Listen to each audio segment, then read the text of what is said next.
Yeah, of course. So I'm here with Ines, and Ines and I met through an awesome organization called For Women Who Roar, and they're all about women and telling stories. So we know each other a little bit from that, and I've heard a bit of her story, but I'm really interested to know more. So for Ines, creative process, color and transitions, trying new materials and techniques, asking from where everything came from and who it's done has been the story of her life.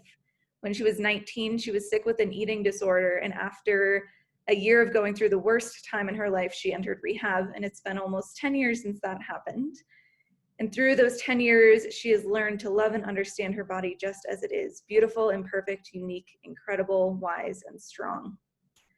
Through her personal and entrepreneurial path, she realized how much pressure and how unkind we can be to our body, constantly acknowledging its flaws and rarely its achievements of work, exercise, hiking, play, painting, resting, love, giving birth, growing, hugging, healing, multitasking, singing, driving, and so much more.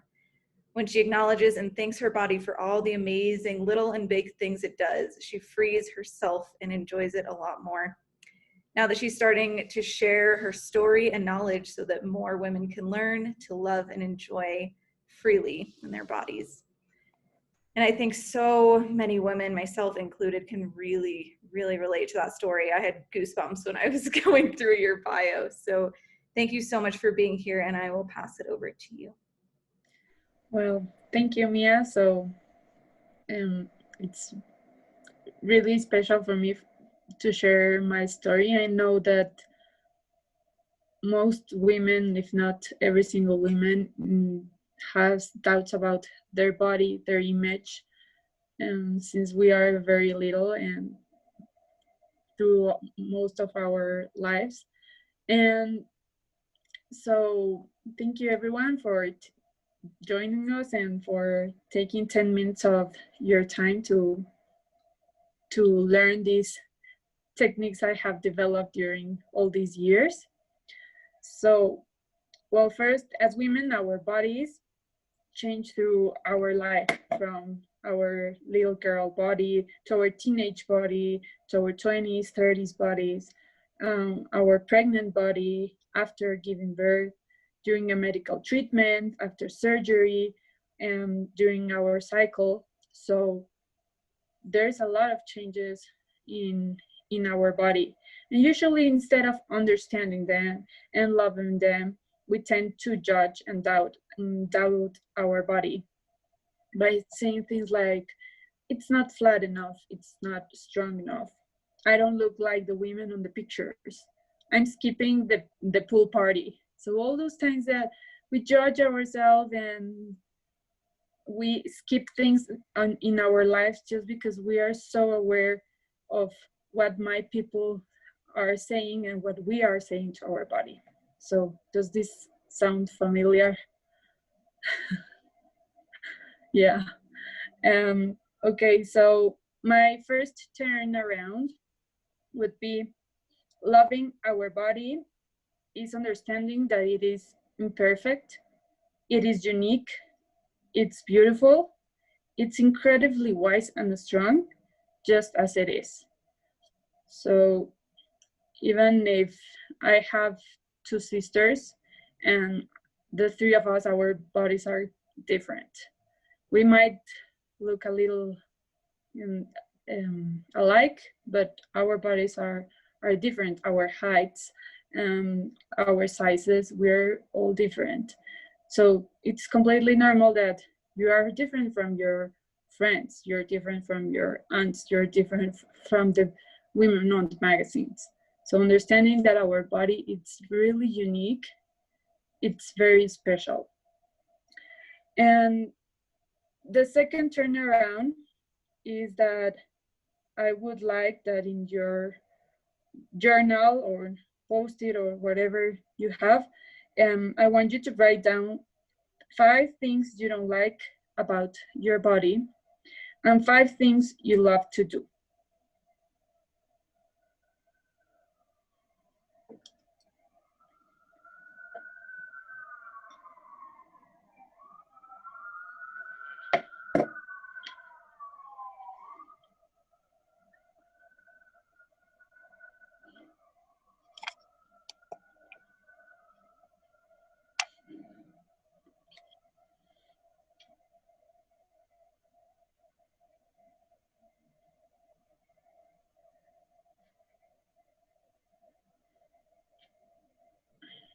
This is 5 things we love to do and 5 things we like or don't like about our We body. don't like about our body. Okay.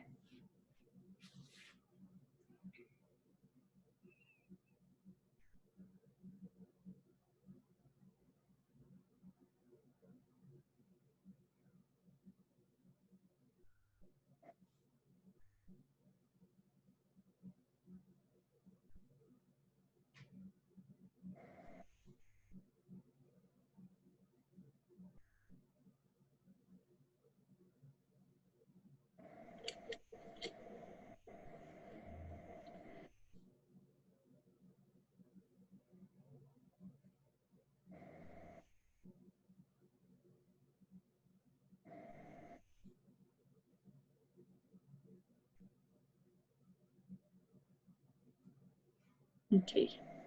So I'm gonna share one of mine. So I don't usually like my tights. So I'm sometimes have doubts about it, but I really enjoy walking. So instead of when I see my tights, instead of thinking, oh, I don't like him, I started thinking, okay, but thanks to my tights, thanks to my legs, I can walk anywhere I want to go. I can go to a park and walk around. I can run if I want. I can get to the bus station. I can go to the mall. So that will be a turnaround. Mia, would you like to share yours? Yeah, I had actually something really similar where I used to not like my legs as well. And I had a pretty big revelation when I was doing a lot of running and cross country skiing that I kind of realized I can't do these things that I love to do so much and hate my legs at the same time because they're what's allowing me to do this. So I felt a very similar turnaround in that. And another one that came up for me is that I've had a really weak digestive system, and I've always thought that that was a flaw because sometimes it's really hard to go out to eat with friends or to have people over when I feel really self-conscious about the foods that I can eat or not. And then started realizing that it was really a way of honoring my body and that it wasn't so much about other people. And so that was a big turnaround for me too. And now I get to create new meals that people haven't even heard of before because it's what makes me feel really good. And then I get to share that with other people too. Yeah, that's actually amazing. We usually worry a lot about what our friends or our family is talking about us, or if they are really looking at us. Many times it's our own judgment or our own story, and sometimes that if we even realize it when we are at this gathering with our friends, we are not looking at their legs or at their arms or and what they are eating, or and it's like you get there and you just want to share the moment. So it's also like that, like understanding that you want to share the moment, you want to be present in that moment, and what is keeping you out of really enjoying that moment. It's your own judgment and how to turn it around, like you did, of going from I don't feel comfortable with having people around when I can't eat this or that, to I can prepare delicious things with different ingredients and they will enjoy it just as much as I am. So these are those turnarounds from going from shame and scared and to grateful, enjoy. Okay, so this is also like the third turnaround, being grateful. Um, and many people do marathons, and it, I don't usually hear that people after a marathon, after getting to their goal, they say, thank you, body. Thank you for getting me this far, for all those days of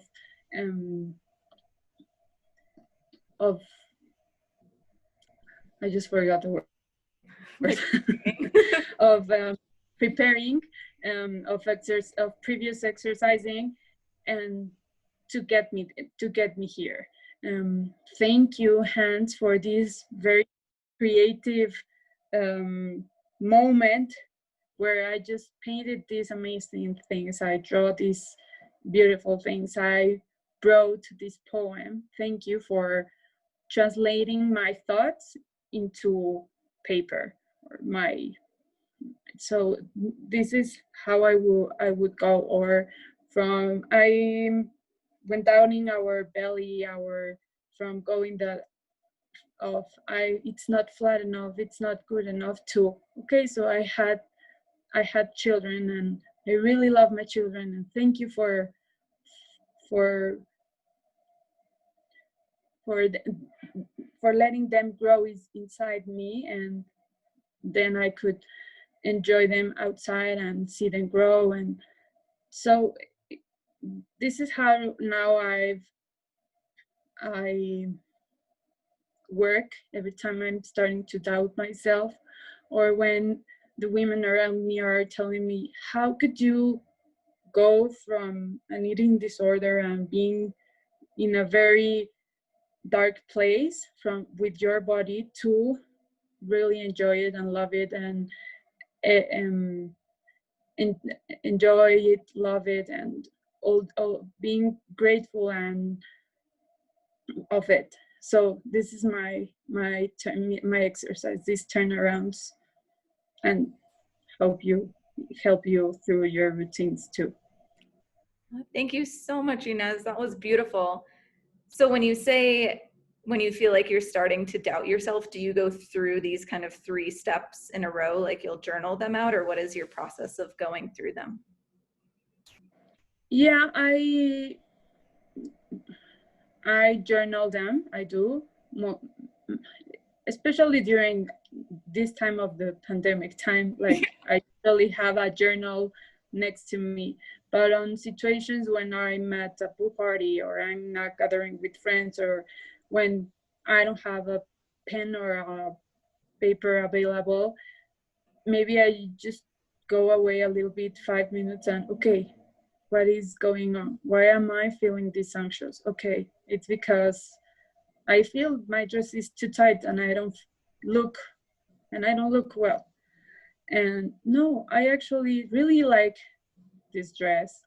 I really like its pattern. I look very beautiful. So I'm gonna relax. I thank you, body, for bringing me to the party, for allowing me to be with my friends and enjoy this time. And I'm gonna keep enjoying my time. So yeah, sometimes it's either you have a napkin or available, or sometimes you don't, but maybe it's 5 minutes of your time to take, like, okay, what's going on, and then solving it, and breathing, and then going back to whatever you're doing.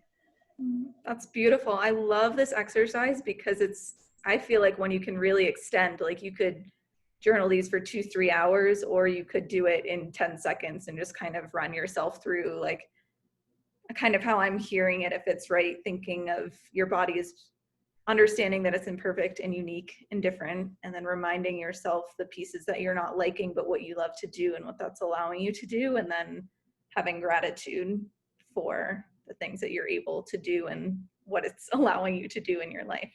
Is that kind of how that works? Yeah, totally. That's exactly how it works. Cool. Well, thank you so much, Ines. This was beautiful. I'm so excited to share this. So thank you for doing this. You're welcome. And anytime, if anyone has a question or wants to have a chat about this, I'm very open to hearing all your questions. Awesome. Thank you so much.